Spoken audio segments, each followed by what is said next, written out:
बर्थडेच्या दिवशी चेरी सारखं दिसायचंय. काल माझा बर्थडे झालाय आणि तरी सुद्धा सेलिब्रेशन अजून कंटिन्यू चालू आहे. आज रात्री मी डिनरला जाणार आहे, त्याच्यासाठी स्टाईल करणार आहे. हा स्कर्ट मिडी स्कर्ट याला म्हणता येईल आणि याला ना असं मधून कट आहे. सो मला हा पॅटर्न खूप आवडला आणि नेहमीच जीन्स घालण्यापेक्षा म्हटलं आज काहीतरी वेगळं करावं. टॉपसाठी मी हा टॉप ऑर्डर केला होता सवानावरून, जो की असा चेरी कलरमध्ये आहे. तर हा पण खूप क्यूट दिसतोय आणि ह्याला जे असे रिबन्स आहेत इथे नॉट, ते अजून भारी दिसत आहे. किती सुंदर दिसतंय हे बघा. आणि हा जो कट आहे तो असा क्रिस क्रॉस आहे, थोडासा एकदम सरळ कट नाही आहे.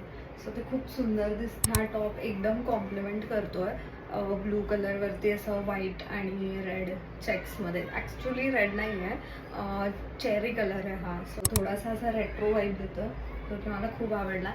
मला काहीच ॲक्सेसरीज याच्यावरती ॲड करावं असं वाटत नाही. हा असाच लुक जास्त गोड दिसतो. तुम्हाला हा लुक कसा वाटला मला कॉमेंट्समध्ये नक्की सांगा. बाय.